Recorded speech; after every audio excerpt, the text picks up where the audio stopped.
Hola chicos, ¿cómo están? Buenas tardes. La clase de hoy de lengua es del párrafo y el texto. Realmente hoy vamos a ver cosas que vamos a necesitar durante todo el año. Así que, bueno, durante toda su vida, el momento de escribir, porque es muy importante. Vamos a comenzar de una vez, pero por el principio. El origen de la escritura. El ser humano siempre ha sentido la necesidad de dejar algún tipo de huella sobre las cosas que hace. De hecho, el origen de la escritura, esa necesidad del hombre de dejar una marca, fue lo que marcó la diferencia entre la prehistoria y la historia.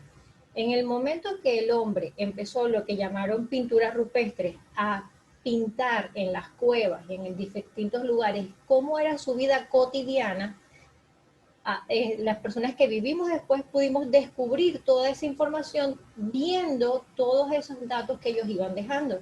Y poco a poco fue surgiendo las bases de las escrituras. Las primeras escrituras fueron implementadas en Mesopotamia. Los sumerios, aproximadamente 3000 años antes de Cristo. Estamos en el año 2020 después de Cristo. O sea, calculen que hace 5000 años fue creada la escritura por los sumerios. Se denominó escritura cuneiforme. Ustedes la pueden ver aquí. Esto que está aquí es la escritura cuneiforme y como pueden ver son como puras cuñitas. Por eso se llama de esa manera. Cada una de esas cuñitas, cada posición de cada una de ellas tenía un significado y se hacían generalmente en arcilla o en piedra. Entre las escrituras más antiguas que tienen que ver con esta manera de escribir, que lo llaman pictogramas, porque generalmente tienen un dibujo como base, están los jeroglíficos egipcios, los jeroglíficos mexicanos, la escritura maya y la escritura china. Y vamos a ver un poquito de cada uno. Los jeroglíficos egipcios. Los egipcios inventaron un sistema de escritura 3500 años antes de Cristo. Aproximadamente, más o menos el mismo periodo que aparecieron la escritura cuneiforme en Mesopotamia. Pero ellos lo empezaron a hacer en monumentos. Los jeroglíficos eran signos grabados sobre piedra o madera, sumamente difícil. Cada uno de esos símbolos tiene un significado y para todas las generaciones que vinieron después era un misterio hasta que cuando Napoleón mandó a invadir Egipto, mandó una cantidad de especialistas para que se nutrieran de esa cultura egipcia que era tan rica. Y resulta que hubo un señor que se sentó con mucha paciencia y con mucho tiempo a tratar de adivinar qué significaba cada uno de esos símbolos. Y lo descubrió en algo llamado la clave Rosetta. La clave Rosetta es una piedra grandísima que tiene toda una cantidad de símbolos egipcios y él descubrió que los símbolos se repetían. Y a medida que se repetían, fue tratando de descubrir por qué se repetían y qué significaba cada uno. Gracias al trabajo que se hizo con la clave Rosetta, de hecho se llama así porque eso fue lo que dio pie a que pudiéramos entender qué era lo que escribían los egipcios. La clave Rosetta en este momento se encuentra en el Museo Británico, en Londres. La escritura maya en América fue el primero en crear una escritura pictográfica. Como pueden ver aquí, son figuritas. Es parecido a la egipcia. Esta escritura se originó porque el ser humano necesitaba dejar datos. Para los mayas, todo lo que tenía que ver con número, con las ciencias, con el universo, era muy importante. Entonces ellos diseñaron su propio código y gracias a eso podían dejar información de medicina, de arte, de acontecimientos históricos, leyes, etc. Eso sí, la escritura por muchísimo tiempo en todas las culturas, no solamente en esta, sino en todas las demás, no era de dominio público, solamente las personas muy importantes, ya sea a nivel religioso, a nivel político, podían aprender el código de la escritura. Lamentablemente en el caso de los mayas son muy pocas las cosas que podemos conservar porque durante el proceso de colonización fueron destruidos muchos de ellos. La escritura china es otra escritura muy antigua.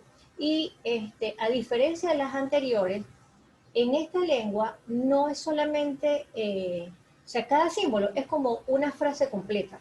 O sea, así como nosotros de repente escribimos, para decir casa, escribimos C-A-S-A, en esta escritura hay un símbolo que representa la casa completa. Y si yo lo uno a otros símbolos, puede ser incluso una idea completa. Los símbolos primitivos en esta escritura ideográfica y sus orígenes se parecen a la egipcia y a la maya, que también tenía que ver con figuras geométricas. Este sistema de escritura chino se caracterizaba por signos gráficos, incluso los encontraron en caparazones de tortuga y en huesos, que son muy antiguos. Hace 5.000 años no existían las letras, sino imágenes, eso que acabamos de ver. Luego el ser humano creó los signos, como los de nuestro alfabeto, y solo se escribía a mano. Los monjes se dedicaban, entre otras personas, pero especialmente los monjes los llamaban copistas, les daban un libro y tenían que copiarlo a mano, y en eso tardaban meses. Luego vino Gutenberg, que su nombre completo era Johannes Gutenberg, y perfeccionó la imprenta. La imprenta existía ya. Lo que pasa es que él se le ocurrió la idea de tener cajitas con puras A, B, C, etcétera. Entonces, en la plancha, cuando iban a imprimir una página completa, armaban con esas letricas toda la página, ponían tinta y podían bajar la prensa, y cuando la levantaban ya estaba toda la página escrita. O sea, eso fue el cambio más impresionante, o sea, el avance que hizo que la escritura llegara a todas las personas, porque los libros ya no eran tan difíciles ni costaban tanto, sino que podía llegar a cualquier persona que no fuese un religioso o una persona de la corona o de la política. Pero el objetivo sigue siendo el mismo: dejar por escrito un mensaje que perdure en el tiempo. Cuando nosotros vivimos algo importante, lo queremos dejar por escrito. Cuando nosotros le queremos decir a alguien nuestros sentimientos, lo dejamos por escrito. El mensaje escrito es algo inherente al ser humano. De hecho, Voltaire, aquí les dejo la información sobre Voltaire, que fue uno de los personajes principales en el periodo de la Ilustración, dijo: la escritura es la pintura de la voz. La voz la dejamos de escuchar, pero la palabra escrita no la dejamos de ver, ella perdura en el tiempo. Ahora sí nos vamos a ir un poquito más a lo que teníamos que hacer hoy, que es el texto y el párrafo. Aquí tenemos lo que es el texto y lo que es el párrafo. El texto es cualquier mensaje completo que comunicamos oralmente o por escrito. El texto está formado por párrafos y los párrafos están formados a su vez por oraciones. Los párrafos sirven para organizar la información según el objetivo del texto y la importancia de las ideas relacionadas con el tema central. ¿Cuáles son las características del texto? 3. Que haya coherencia, que haya cohesión y que haya adecuación. Parece una rima, ¿verdad? La coherencia está vinculada a la relación entre las ideas. Tiene que estar centrada en un tema y todas las ideas tienen que irse tejiendo de manera global para poder transmitir el mensaje que yo deseo. La cohesión tiene que ver con la organización adecuada de las oraciones en el texto.